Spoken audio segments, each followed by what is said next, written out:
Hey everybody, welcome back to Concierge Confidential. I'm your host, Brian Ortega, and in this week's episode, we're going to be talking about geography. Well, I know it doesn't sound like the most exciting thing, but I promise this has something to do with Las Vegas. So I'm actually going to be talking about the geography of the Las Vegas Strip and downtown, but more specifically, how you kind of break up the Strip into a location that you want to hang out at for an extended period of time. So what I mean by this is that I really want to break up like kind of the Strip into like 3 hotels, because the Strip is a very large strip of the street. It's about 4.5 miles long, which doesn't sound forever, but when you cut it up with all the streets and then of course all of the separations and also like different things you're going to want to be doing, it can actually be very long. So I always like to sort of break up the Strip as in like 3 hotel sections. So in this particular episode, I'm going to explain what these sections are all kind of like and what you should expect in these parts of the Las Vegas Strip. So hopefully this helps you in terms of planning your trip and picking what hotels are going to work best for your trip when you come to Las Vegas. So in this episode this week, we're going to be talking about the geography of the Las Vegas Strip. Okay, ready, so let's go ahead and break it down. So we're going to be talking about the geography on the Las Vegas Strip. So we're going to start from the south end and then move our way north. So essentially, we are breaking down what is around this area and really what it caters to, because it's kind of funny sort of breaking down the Las Vegas Strip, because you might say, well, these hotels, they're kind of all built individually, which they are, but for the most part, they all kind of know what their neighbors are doing and they know how they want to stack up next to their neighbor. And it also is important to note what hotels are owned by their neighbors, because a lot of these hotels, essentially half of the Strip is owned by MGM, the other half is owned by Caesars Entertainment, and it kind of goes from there. So we're going to sort of break it down in 3 hotel chunks. I always like to tell people that really all these hotels are like 3 hotel chunks as you go down the Las Vegas Strip. So let's start at the south end of the Strip, which is actually a really great place to start because we have the Mandalay Bay, the Luxor, and the Excalibur. So these hotels, for the longest time, used to be essentially the like good-looking like girlfriend. What's the best way to look at it? It's sort of like the cousin that you know has to come to the barbecue, but it's sort of like that distant cousin that's, you know it's related, but you're kind of okay. You're all right with it. So the new thing is these hotels, Mandalay Bay, Luxor, and Excalibur, are now part of the Allegiant Stadium section of the Las Vegas Strip. So these hotels are the 3 closest hotels to Allegiant Stadium, specifically Mandalay Bay.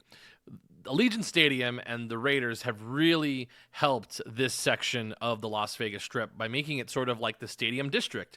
This is where you're going to be walking past if you're going to be going to a Raiders game. It's going to be the section you're going to be walking past if you're going to a concert. So really, they've really benefited from having Allegiant Stadium there. So I would call this the Stadium District. Essentially, that's what they call it. But this is really a hybrid sort of family district, just because these hotels cater towards, I would say, mid-level adults. So in terms of, like I would say 30s to their 50s, and then also people with children. So why do I say that? So Mandalay Bay has wonderful restaurants on the inside, but they're all very approachable restaurants. So like Wolfgang Puck has an Italian restaurant there. They have Crossroads. They also have Libertine Social, which is so funny that place used to be like the cool spot. Now it's sort of, whatever. Strip Steak, which is a Michael Mina steakhouse. Very, very good. They also have Kumi, which is a really, really popular Japanese restaurant. And of course, they have many different fast casual restaurants inside of Mandalay Bay as well. Skyfall Lounge, great lounge. But other than that, it's a lot of stuff for a lot of different people, because Mandalay Bay also has the Shark Reef exhibit, which is inside of the Mandalay Bay. So this is really great for children. They also have a fantastic pool area, which again is a huge benefit if you have children coming to Las Vegas, because it has the beach. It has the Mandalay Bay Beach with their artificial wave waves. Oh my goodness, wave pool. They also have many different other pools connected to it as well, including Maria, which used to be a topless pool. I don't think it's optional anymore, which we've kind of gone away from those pools, but hey, what can you do? But they have many different pools over at Mandalay Bay. Then you get over to the Luxor. The Luxor itself, the reason that I say that it's kid-friendly is because it has a lot of exhibits on the inside. They have the Titanic exhibit. They have the King Tut exhibit as well. They do have... they're no longer there. This is where Jabberwockies used to be. Man, I'm really just sort of like old now. But this is actually where Carrot Top performs. It's also where Fantasy performs, which is a topless show, not for kids. So really the reason I say it is for kids is because of their exhibits. They have a nice pool. It is important to note that the Luxor Hotel does like to cater itself to the LGBTQ plus community. So they usually have a pool party on Sundays, or at least they used to. I have to sort of double check on it. But that is sort of one of the things that they're known for their pool. So just keep that in mind if you're going to be traveling with your children. But overall, Luxor itself is always a fun hotel to stay at if you have kids, just because of the pyramid structure. There's been many sort of bad reviews on the Luxor Hotel. This was the hotel where the media stayed for Allegiant Stadium. But in terms of if you are going to a concert or a football game over at Allegiant, Luxor and Mandalay Bay are some of your closest options to the stadium. Also, we have the Excalibur Hotel. The Excalibur Hotel opened in 1990. I want to say it might be 1989, actually. It's got to be around that time that the Excalibur opened. They do have an arcade, a very large arcade in the basement of the hotel, essentially. It's also where they have the Tournament of Kings show, which is a kid-friendly show as well. And again, another sort of kid-oriented hotel. But again, whenever I say these are kid-oriented, it means there is like one or two things inside for kids. Because remember, these are hotel and casinos. But this is essentially the stadium district where your three major hotels are going to be the closest to Allegiant Stadium.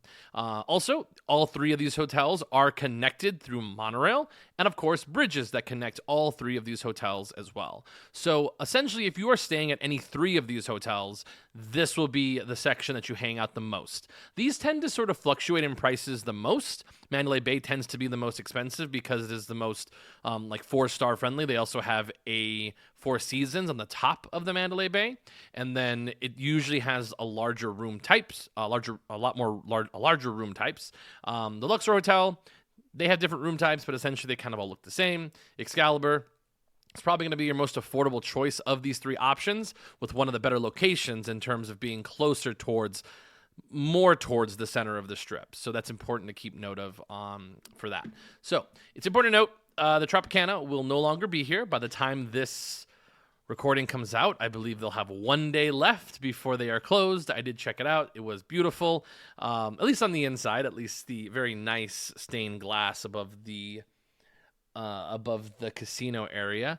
But it's time. The biggest thing about Las Vegas living here is that you have to know that the only thing that is certain is that we will be imploding hotels, moving hotels, closing hotels, and putting something new in its place, which that is the rumored spot to be where the A's will be putting their stadium, and we'll see when that happens. So we won't talk about that on this particular part of the pod. So usually you usually have this section of, I like to keep it sort of on one side of the strip, but for the MGM Grand, you can't do that. So the MGM Grand is actually a very large hotel that can be put into its own sort of category.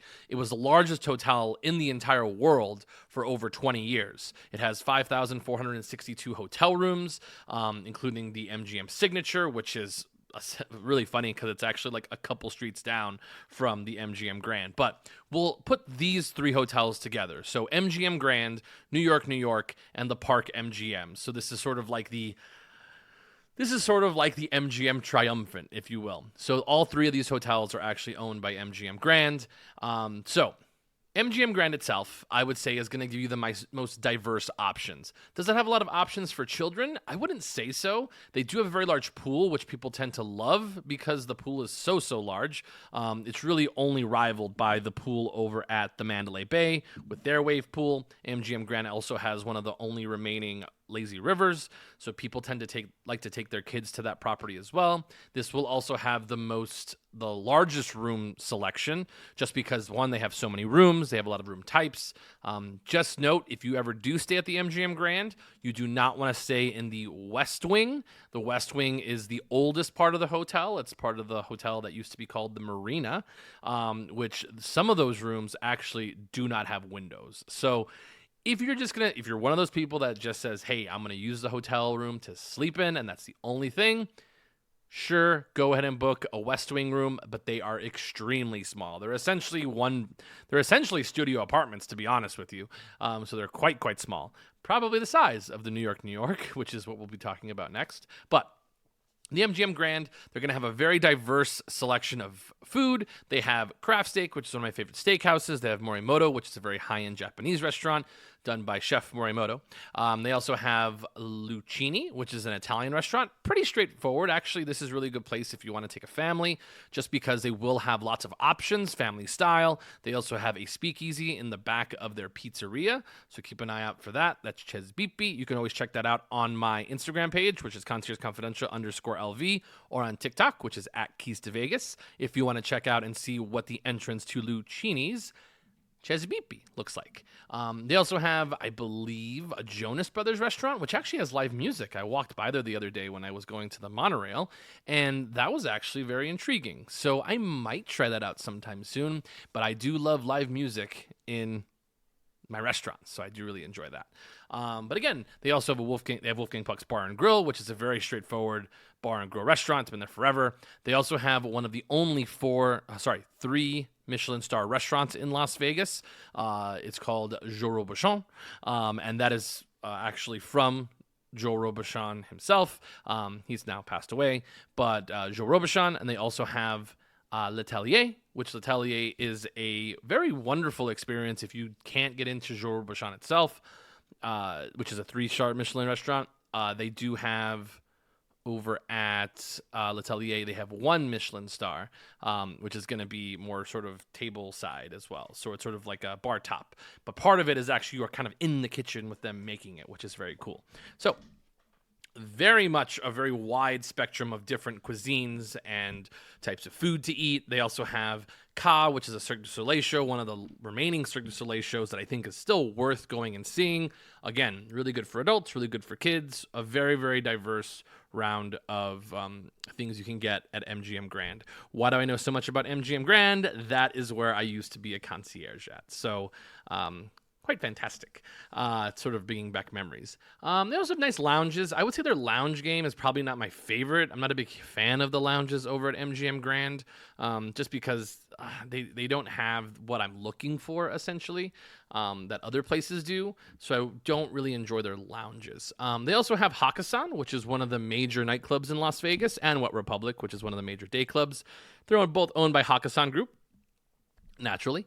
But Hakkasan is a really good place for EDM. It's also a really good place to eat because they actually have a restaurant. Hakkasan is a restaurant as well, which makes really, really good dim sum. It has a very like LA chic sort of feel to it. Also really great for groups, especially if you want to do split food dining or family style dining. It is a really great option.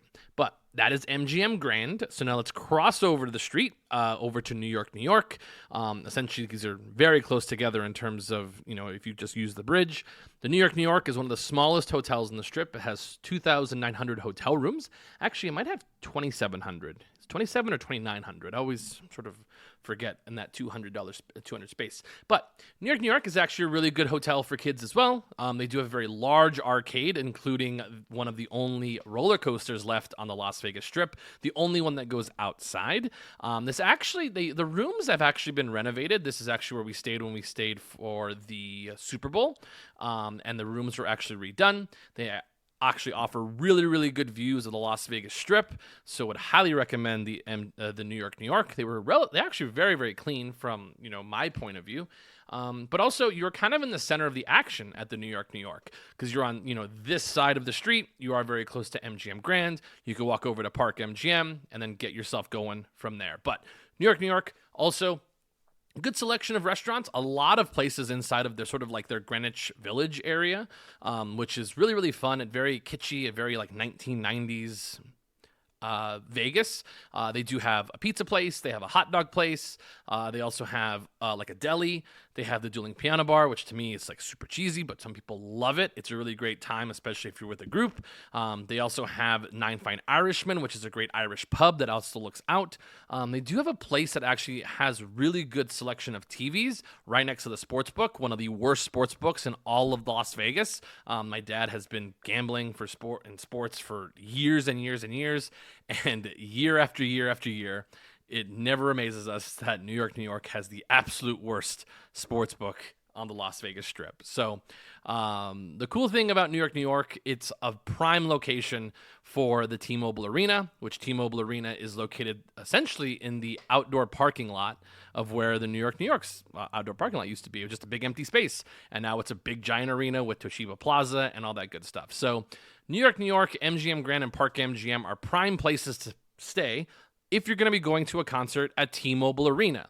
These three hotels give you the closest option in terms of going to T-Mobile. So if you're going to go to a hockey game or you're going to a concert at T-Mobile Arena or like UFC or a boxing event, these three hotels will typically be the most expensive to stay at because they are the closest in relativity or, in relation to T-Mobile.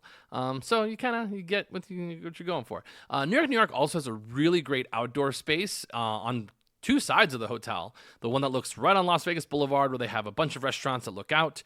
Used to be called Tom's Urban, but I think they've actually changed the name. It's also where they have a Shake Shack. And on the other side, they've actually implemented a few different places. They have the Beer House, which actually has a really great hangout spot that has sort of outdoor seating for Golden Knights games, concerts, whatever. It's a good pre-gaming spot. They also have a place right next to it, which is called the Losers on the Park, which is a really cool bar that plays live music. So that's really great. They also have Salt Bay's restaurant over there. I haven't been yet. I haven't really wanted to go.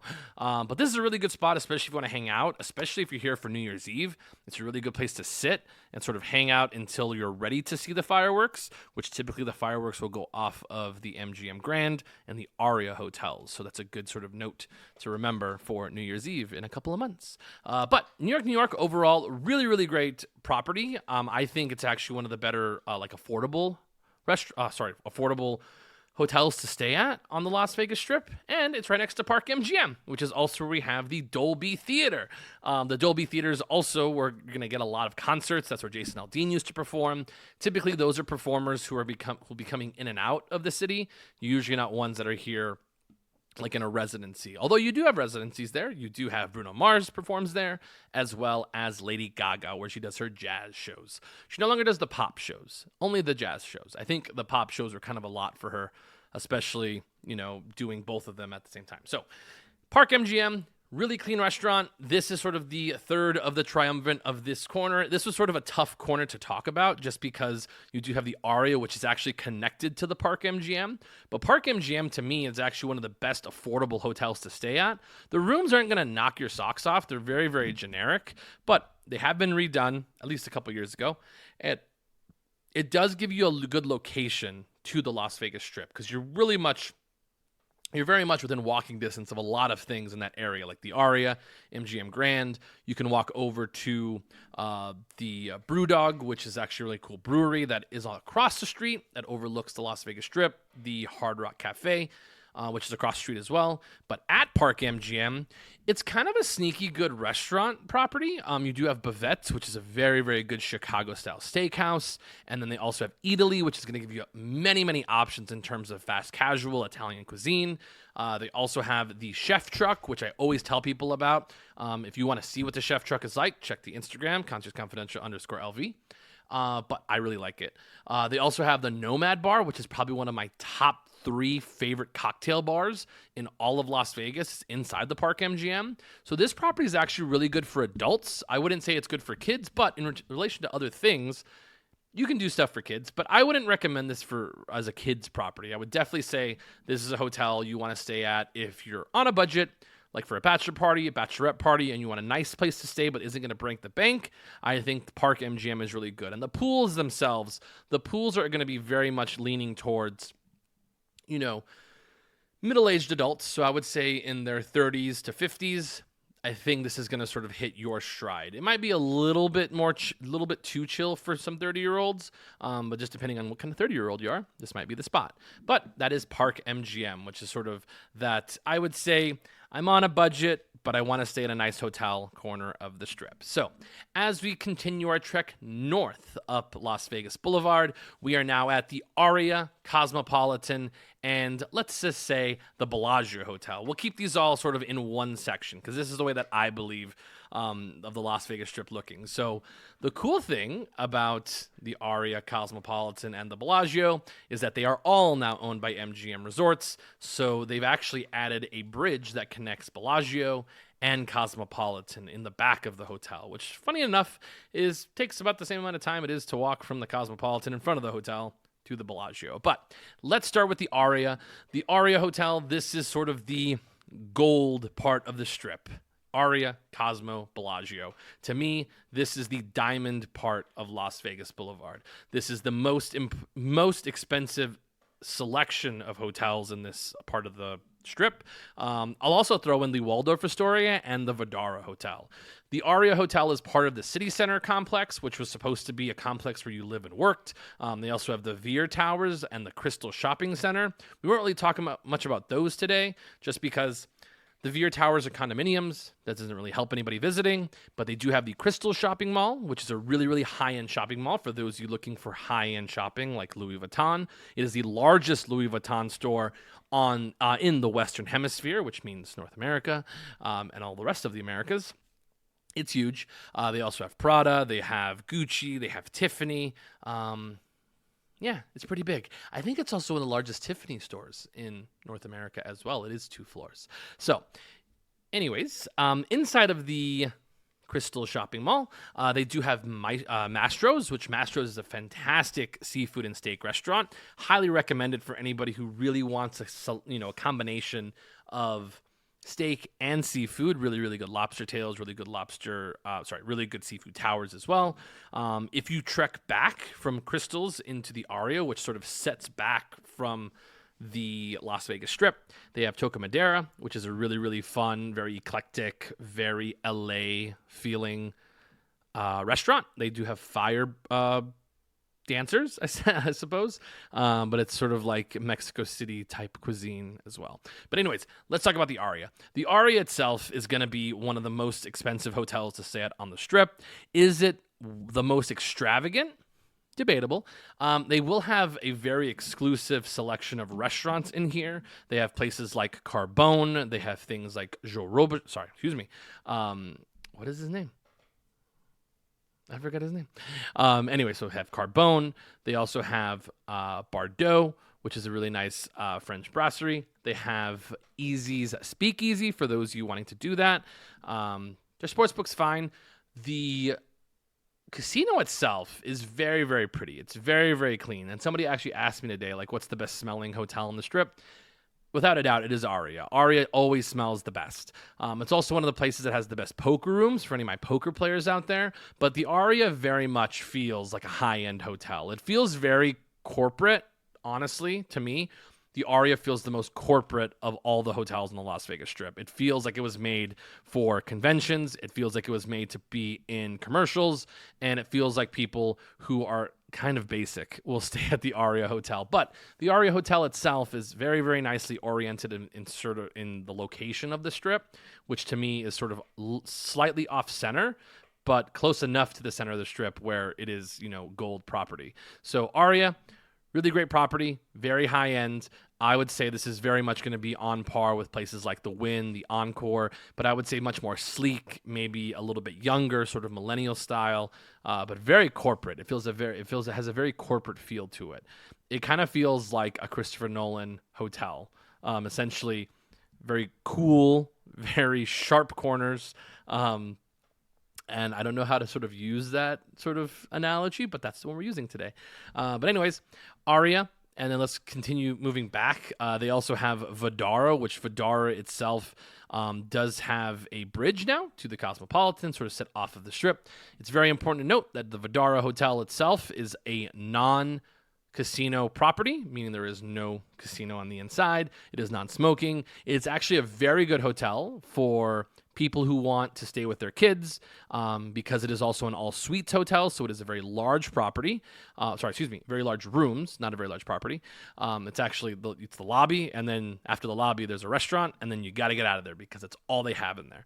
But the the Vdara provides beautiful views of the Strip, whether you get a north-facing view or a south-facing view, because you will always have a view of the Las Vegas Strip. It is set back from the Las Vegas Strip, which used to be a problem because they didn't have a direct way to get to Las Vegas Boulevard, but they've really solved that problem by having a bridge that does connect to the Bellagio and the Cosmopolitan, making the Vdara a much more desirable place to stay when you come to Las Vegas. So if you are staying at the Vdara, you do get access to places like the Aria, places like the Cosmopolitan. So really, the Vdara is a very fun place to stay because they are also typically very affordable in terms of high-end hotels in this sort of like golden strip of Las Vegas Boulevard. So I think the Vdara is a really great choice. Another place that actually is also very interesting that I didn't sort of put in here is the Waldorf Astoria.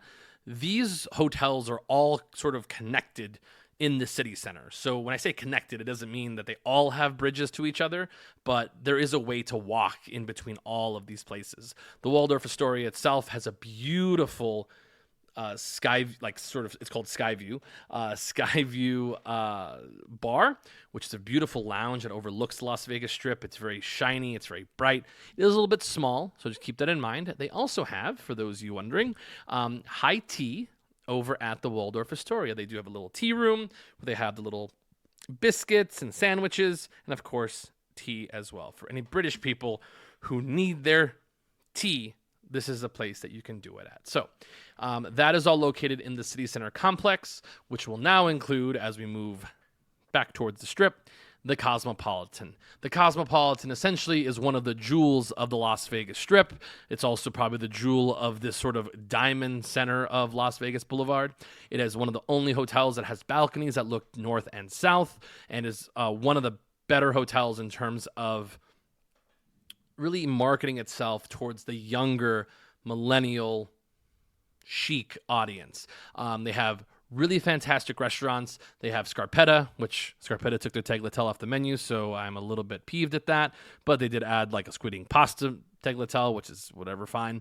They do have Beauty and Essex, which is really great for group style dining, which is going to include this sort of like Ferris wheel that has different appetizers on it. So people really love that, especially if you want to have a fun night out with friends. It's really great. STK, of course, is always there. It's very much a party vibe.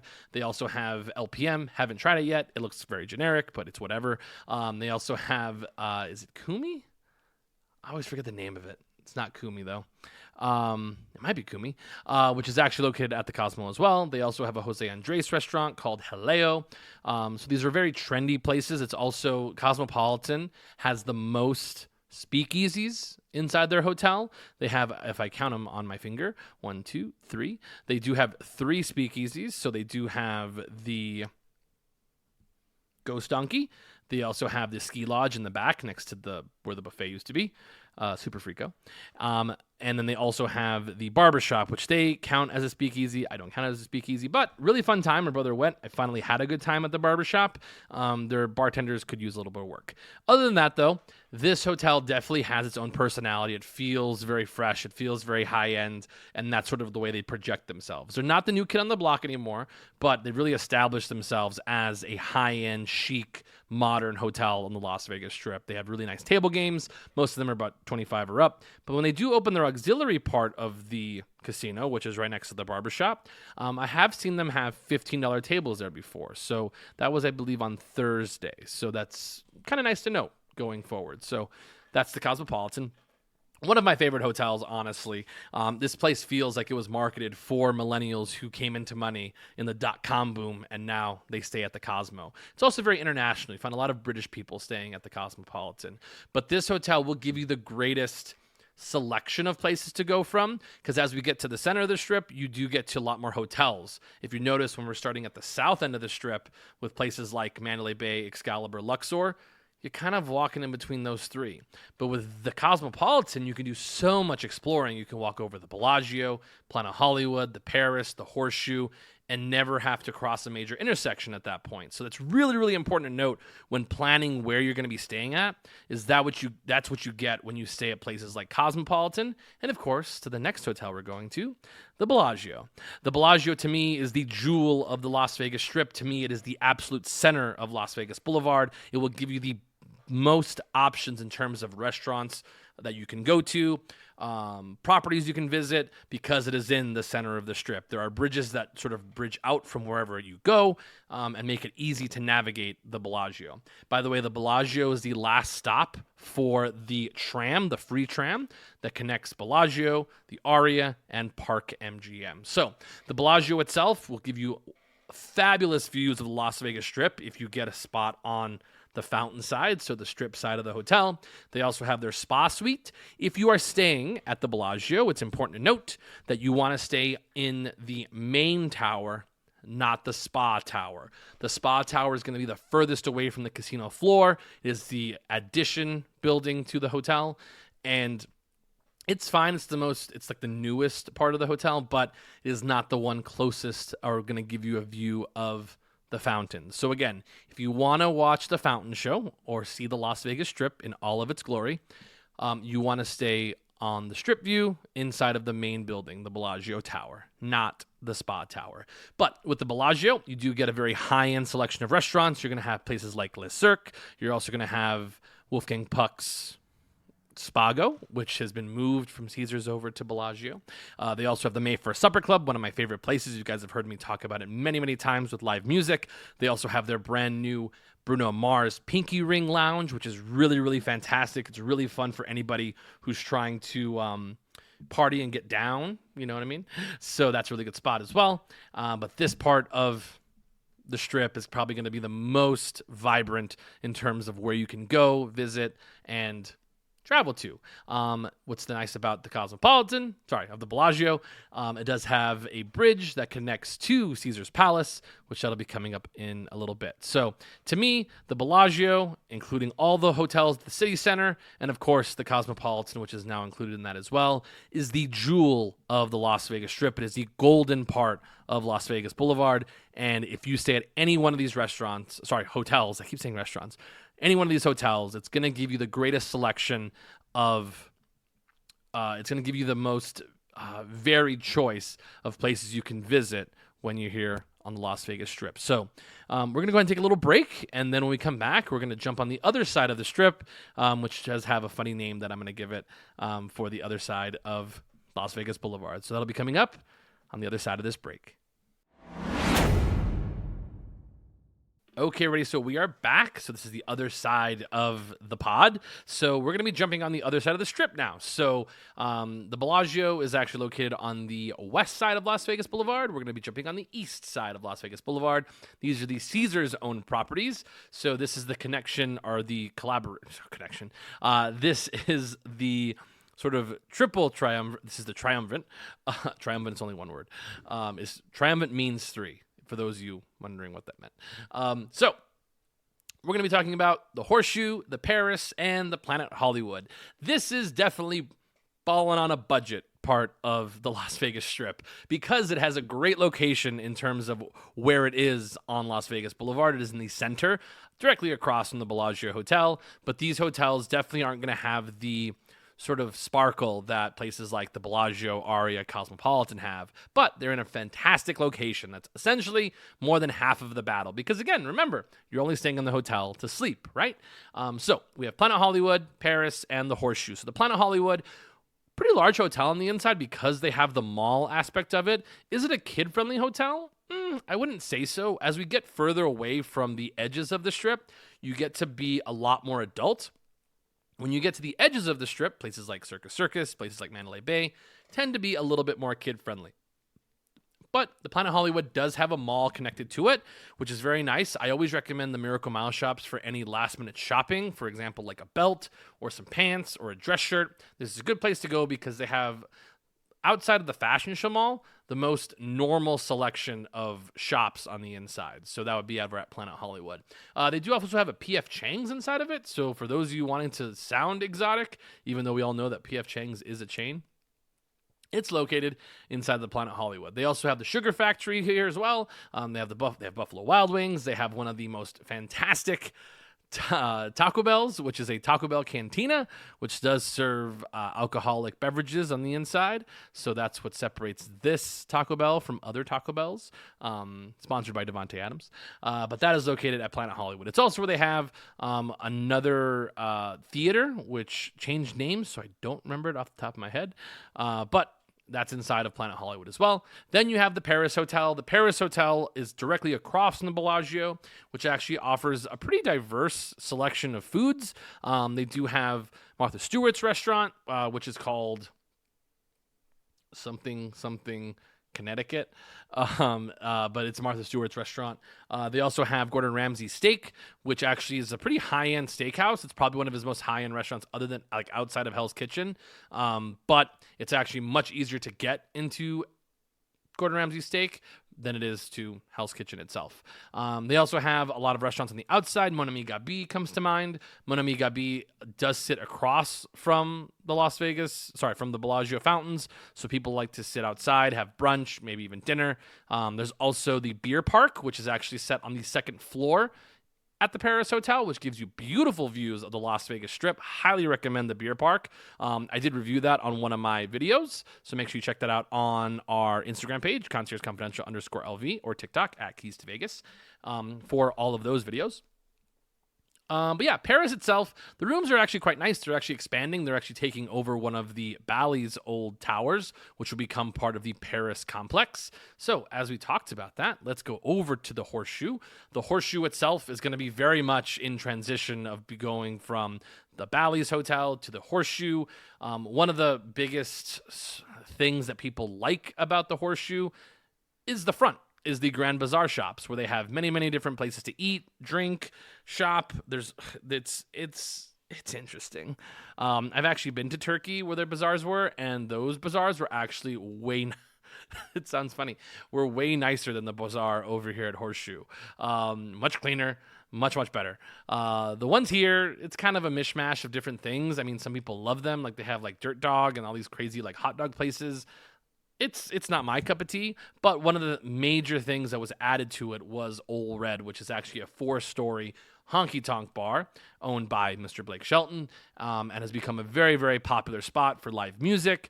But for some reason, whenever I go, it's always a long line, and people only seem to be able to get on the very top floor, which is the 4th floor. It is important to note about Ole Red that Ole Red itself on the 4th floor is not part of the rest of the restaurant. So if they have live music, you will not be able to hear it from the 4th floor. They do have their own little stage. We'll have like a DJ and such, but that's kind of it. But I would recommend go there, especially if you like live music. If you get in and get on the inside of the restaurant, certainly worth it. So that section definitely balling on a budget part of the part of the strip, but highly recommended, especially if you are on a budget but you want to be in a good location. Those hotels will give you the same access that the Bellagio has as well. So with that, let's move on the other side of Flamingo Road, which is one of the main arteries that go to and from the freeway. So let's go back to the west side. So let's talk about Caesar's Palace. This is sort of like the other golden part of the Las Vegas Strip. I would say it's just above silver, but not quite to where the Bellagio is. But Caesar's Palace and the Mirage, so these hotels are all sort of connected in these three. We'll just talk about Caesar's in general. So Caesar's by itself, I would actually connect with like the Bellagio with that section, just because it's going to be that sort of same level of pricing. It also has a very diverse selection of foods. This is actually where the strip actually tightens up, because this has been here since a longer portion of the center strip. It was actually built in 1967, 66. Late 60s, how about that? That's when Caesar's Palace opened, I believe 1966. And then it's sort of opened and branched out and become a much larger property. They do have the Forum shops, which the Forum shops tend to be more high-end shopping, although they do have some very approachable places. They have like a Nike store there. They also have, which the Nike store used to be awesome, and now it's kind of lame because they never have your sizes. Local problem, I know. They also have an Apple store. They also have a Levi's store, which I do all of my shopping for my Levi's over at the Forum Shops. So whenever I need special Levi's, I go to the Forum Shops because they have so many different choices. And also, they're just regular prices. So just keep that in mind if you go to the Forum Shops. But again, they do have places like Gucci, Balenciaga. They also have Louis Vuitton. They have Pandora, of course. What else they got? They got Gucci, Chanel, all the big brands. So Forum Shops is also home of Joe's Stone Crab. They also have the Water Grill, which is one of my favorite places to eat. Caesar's is a really good place, especially if you want a very diverse selection of foods. It's also a place that has probably the best celebrity chefs. They have a Gordon Ramsay restaurant in there, Pub and Grill. They also have Peter Luger's, which that just opened. Very, very good, especially for lunch. It's really, really nice. They also have one of the only remaining buffets left in town, which is the Bacchanal Buffet. I keep forgetting these places. They have Mr. Chow's. They also have Nobu. So they have two Bobby Flay restaurants. They have their Italian seafood restaurant, and they also have their brasserie, which is like fast casual. But sit down. But in terms of celebrity chefs, Caesar's Palace is the joint to go to because they have so many of them. But again, it's in a really good location because you can go to a lot of different portions of the Las Vegas Strip. So it's a really good corridor that gets you over to the Mirage. So the Mirage Hotel itself is in transition. Right now, I don't know if they're going to be closing the hotel permanently. There's been sort of rumors that they're just going to close the hotel and then redo it Hard Rock Hotel, which that is confirmed. It will be a Hard Rock hotel, but they are still figuring out whether they're going to close the property indefinitely or do it in pieces. So we shall see. So if you are still listening to this, go check out the volcano before we turn it off. So I would always connect like Mirage and Treasure Island. They actually used to have a little tram that used to go to each other, which is actually kind of funny because why? They used to be owned by the same guy, Steve Wynn. Steve Wynn used to own both the Mirage and Treasure Island, which is why they had a free little train that would go to and from those hotels. But let's just start talking about it. Treasure Island. Treasure Island, honestly, is a budget hotel on the north end of the Strip. Essentially, you are staying there so you can go to either a convention or you can walk over to the Venetian and the Palazzo, which we'll talk about in a little bit. But those parts, the Mirage and the Treasure Island, are essentially budget hotels and very, very generic at this point. So if you want something special, I wouldn't look at these properties. Treasure Island no longer has that cool sort of Treasure Island feel to it. It just feels like it's a hotel that you're staying at on a budget, which is completely fine. But just note that is why you're staying there. But also, really good location because you're actually able to go to the Wynn, the Venetian. You can go to the Fashion Show Mall if you want. You can go to the Mirage. So Treasure Island and Mirage are great because they are in good locations. It's a really good location on the Strip, especially if you want to be a little bit on a budget. But you're not, balling on a budget like at the Horseshoe Paris and the Planet Hollywood. So moving to the other side of the Strip, this is Budget City, baby. And this is not on a budget. This is just Budget City. We're talking the Flamingo. We're also talking about the Harrah's, the Link, and I think I connected them all. Yeah. And the Cromwell. So the Cromwell, the Link, the Flamingo, Harrah's, and I keep wanting to say there's another one, but that's basically it. So that section is really good, especially if you're here on points. Caesars has a really good rewards program. Typically, if you are staying here on a rewards program, they will put you at Harrah's or Flamingo. If you have a lot of points, they'll try to put you at Caesars. It used to be if you had really, really, really, really low points, they put you at the Rio, but they no longer own that property. So this part of the Strip is the budget part of the Strip. You are staying here because you got a really good deal. I don't hang out on this part of the Strip very often. For those of you that really follow this podcast pretty frequently, you know that I don't hang out here. It's too many people. A lot of people are here like hanging there just because that's their thing. And it's fine. Again, Vegas is very expensive, and I completely understand that. I'm not staying on the Strip, so I have a little bit of extra money to spend, and I want to hang out at places that aren't the Harrah's and the Flamingo.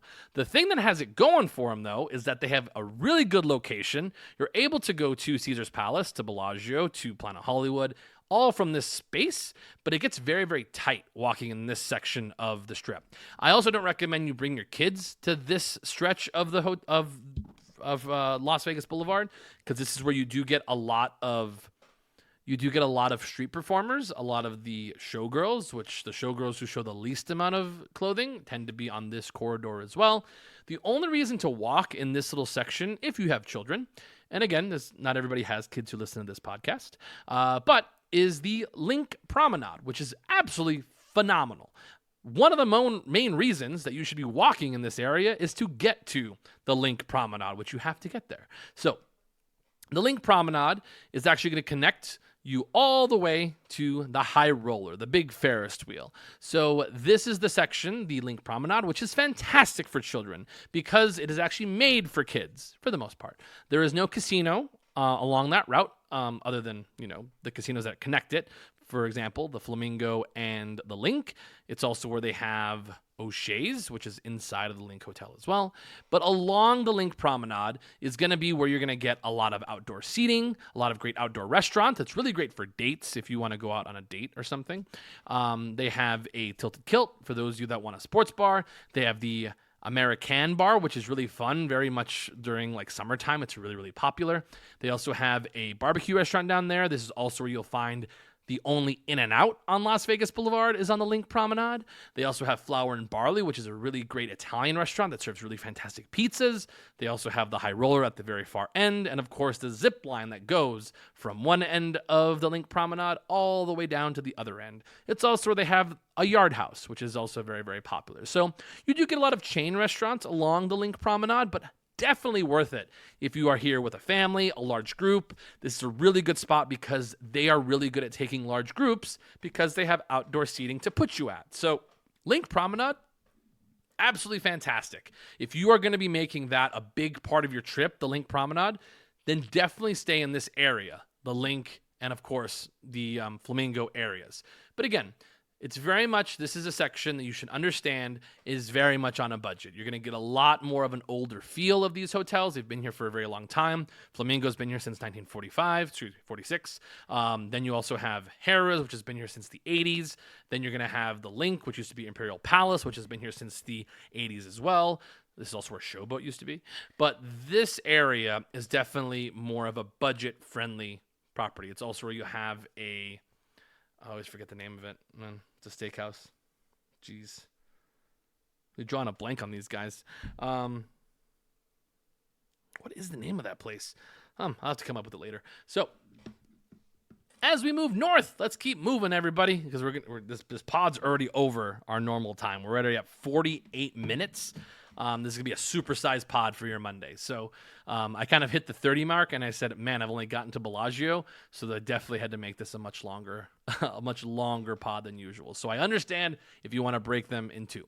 So let's get to the north end of the strip, shall we? So, by the way, everything that I've mentioned so far, from basically New York, all the way to Caesar's Palace, you don't need a car to do any of that. So if you're going to be staying at any of those hotels, you don't need a car. It is very easy to navigate all those hotels without a car, especially if it's a nice part of the year.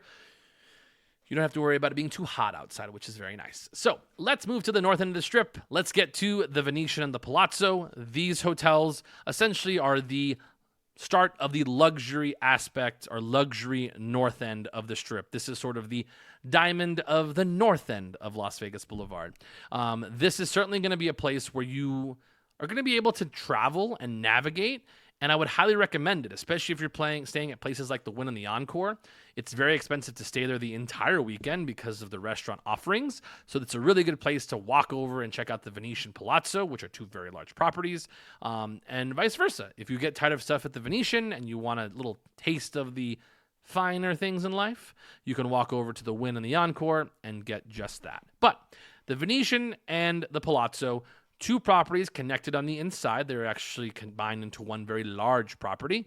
One of the most popular places to stay if you are here for a convention because it has its own convention center space, as well as a pretty good access to the Las Vegas Convention Center, which is kind of funny that I say that because you have to walk someplace else to get the tram that will take you to the convention center. But they do have their own, which is the Sands Convention Center. And it is now the closest hotel to the wonderful Sphere, which people love to check out the Sphere. But the Venetian and the Palazzo is a really beautiful property. On the inside is an all suites hotel, so all the room sizes are going to be the sizes of suites. You do get really good views of the Las Vegas Strip. It's also a good hotel if you want to go to any restaurants. They have a very diverse selection of restaurants in this property. They have everything from Black Tap, which I ate at a couple days ago. It was good. They also have Wakuda, which is one of my favorite Japanese restaurants on the Las Vegas Strip. Really great lounge on the inside as well. Really good lounge hotel. Really fantastic places to drink at the Venetian, the Palazzo. Highly recommend. And a beautiful casino. When you walk inside of the Venetian, the Palazzo, but the Venetian itself has a beautiful casino where it just makes you want to gamble inside of it. So if you want a nice place that feels sort of airy, but also a really good gambling spot, Venetian Palazzo, or Venetian specifically, is beautiful on the inside. It has that very old school, like late 90s attention to detail to it, where everything is made to be like it's from Italy, essentially.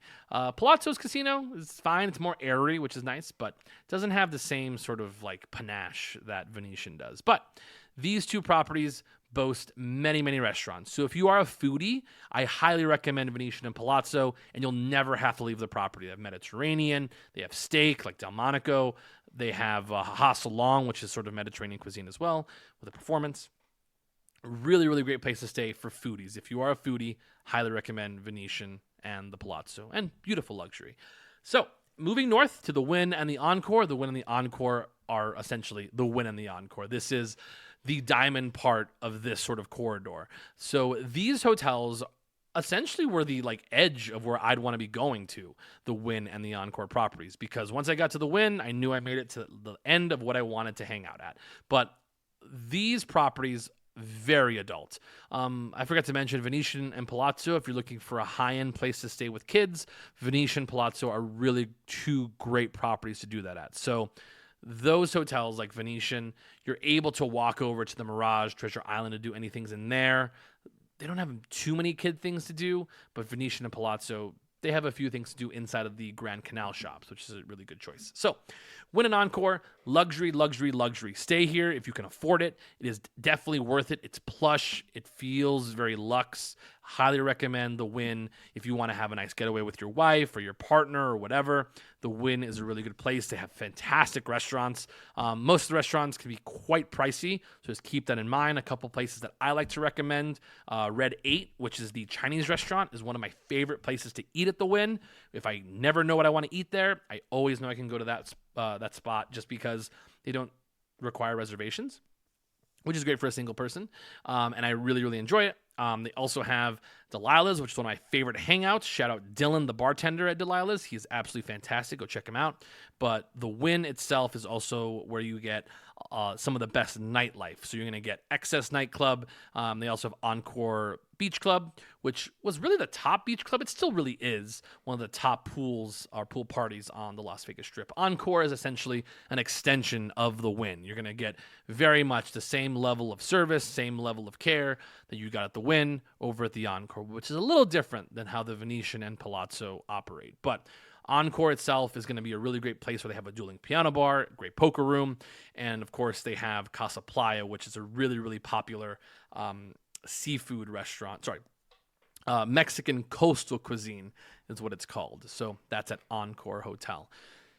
But yeah, that is essentially the north end of the fancy part of the Strip. It's also a really great location right next to the mall, but we won't talk about the mall today.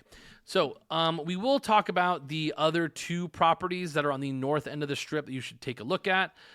These are all sort of like satellite. You kind of have to know that if you're going to stay at places like Resorts World, Fontainebleau, or Sahara, you are kind of stuck there. So the good thing about Resorts World, they do have a very large property. It does feel a little disconjointed in terms of how its design is, but they have many things inside there. I would say it's a very large property. They have 3 different hotels inside of Resorts World. So really, depending on what kind of trip you want to have, you can stay here. They have things like, oh my goodness, they have the Conrad, which is a very high-end part of the hotel. They also have the Resorts World part of it as well, which will be different types of rooms. They have many different restaurants inside of here as well. But the only thing is that the nice thing is that Resorts World is definitely within walking distance of the Encore Hotel, which is quite nice. It is also within walking distance, Resorts World, of the Fontainebleau. So the cool thing is these are two very, very new hotels. If you are staying at Resorts World, it is definitely worth walking over to Fontainebleau. I find that a lot of people who stay at Fontainebleau do feel sort of alienated from the rest of the strip, and I completely agree. It is a very large property that is sort of sectioned off by itself, and if you are going to be at Fontainebleau, you are going to be at Fontainebleau doing things. And the thing is Fontainebleau, for the most part, to me, is not a daytime hotel. Like, maybe if you go to the pool, it is definitely worth it, but it doesn't feel like a place you want to hang out during the daytime. It's definitely a place you want to hang out in the evening. You typically have a couple different things going on, a little bit more energy at nighttime. Highly recommend Fontainebleau in the evening times, but if you're going to be staying there, I would say maybe walk over to Resorts World maybe during the daytime if you want to gamble or if you want to have sort of like a more casual lunch, because to me, Fontainebleau doesn't have a very good selection of casual restaurants. They do have a food court, a food hall, but honestly, it feels like a food court. Like, it feels like a high-end food court. What's an example? So, like, Aria has a food hall, which feels like a food hall. It feels sort of moody. It does feel like they are sort of like their own little sections. Resorts World has their night market or their market, which sort of supposed to be like a Singaporean or Thai sort of food place with a bunch of different options. Fontainebleau definitely feels more of like a high-end food court with brand name places. It's bright, but it feels like a food court. Like, I love Fontainebleau. It's one of my favorite properties, but that's really what I get out of Fontainebleau. But I won't talk too much about Fontainebleau because I've gone to a lot of places there. I actually went there a couple days ago. I went to Don's Prime, which that'll actually be our next last night in Vegas of places that I've sampled. So hopefully you stick around for that after you've listened to this gigantic episode. But that'll be later on in the week, probably Thursday or Friday. I'll probably put that out. So again, Fontainebleau Resorts World kind of feels separated from the rest of the pack. Circus, obviously a kid-friendly hotel. They do have their Adventure Dome in the back. They do have their Midway, which is going to be it's essentially a arcade. It's meh. Then we have Sahara. Sahara itself, again, is sort of like the rest of this pod. Feels like we've kind of gotten to the end of the Las Vegas Strip, and it's very, very... It is what it is. It has some funky restaurants on the inside. Honestly, to me, Sahara doesn't have much that I want to go to see. And again, it's very isolated in its spot. It's just so unfortunate for the Sahara that there is nothing next to it. You find that a lot of the hotels, you want to be center strip because there are so many other places that you can go around. It's so funny. We want you to stay at our hotels so you can go to other hotels as well. It is right next to the Stratosphere, which... The only new thing that they've added is they added the driving range, Atomic Golf, which anybody who's trying to sell you on Atomic Golf definitely looks like the knockoff version of Topgolf. Sorry. Sometimes when you're the first to market, you're just the one that everybody's compared against, and if you don't meet the standard, you're kind of just a knockoff of whatever it is. So I've only seen pictures, but... It's kind of all you need. Anyways, so that was today's episode. We just were able to do the Las Vegas Strip. This went a lot longer. I went into a lot more detail than I thought I was going to, but hopefully you guys are able to split this up in sections. I haven't done an hour pod in a very, very long time, and I don't like doing it. But, you know, it's what you get. You get a whole hour of me talking in your ears. So hopefully this helped your drive. Thank you so much for listening and following along with me here on this journey. I always appreciate giving you guys these tips. And this was a supersized episode because the Strip is a wonderful place that I love talking about all the time. So again, follow me on Instagram, Concierge Confidential _LV, or my personal one, which is Brian _Ortega26. If you're into movies and stuff, I just wrote a couple things for DraftKings Network. It's the power rankings for the next great movie stars in Las Vegas. Austin Butler definitely makes the list. I also wrote about the movie Immaculate. For those that are still listening, thank you so much for having to hear my plug for my movie stuff that I write about. And maybe I'll do a pod about movies, but again, that's a little tougher market to jump into. So anyways, thank you so much for listening, everybody. I really appreciate it. If you see me out in town, I like to hang out at places like Delilah's and May for a Supper Club. If you see me in town, I give you one of my cards. Just make sure you tell me, keep it confidential, and maybe I'll buy you a drink when you're there. So again, thank you so much, everybody, for listening. And remember, keep it confidential.